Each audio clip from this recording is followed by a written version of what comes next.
Miss Bretagne dans les eaux malgaches.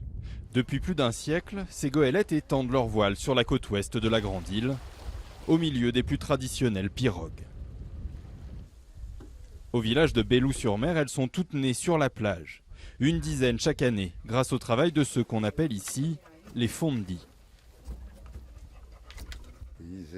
Ce bateau-là fait 14 mètres de long, 3,80 m de largeur.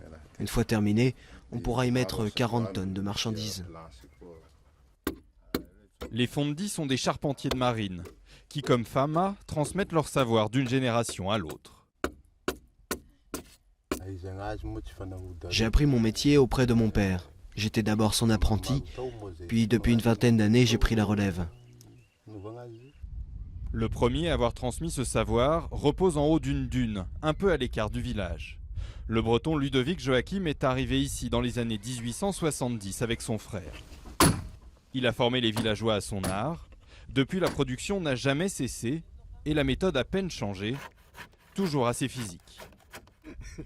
On est habitué à travailler en pleine chaleur. Et puis je dois finir ce bateau, donc je fais un effort pour être dans les temps.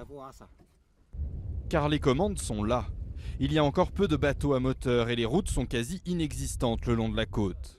Bien ventrues, le fond plat, les goélettes sont parfaites pour le transport des marchandises. Le capitaine Toddy et son équipage ont ainsi levé l'ancre pour partir charger 20 tonnes de sel.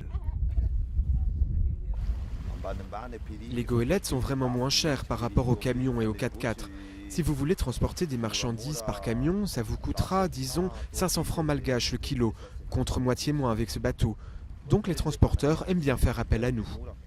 Elles se baladent, de village en village, indispensables pour la survie et le ravitaillement des habitants. Seule menace, le bois qui sert à leur construction et qui se trouve à l'intérieur des terres se fait de plus en plus rare. Mais plus d'un siècle après l'arrivée de leur père breton, les goélettes restent bien accrochées à l'horizon.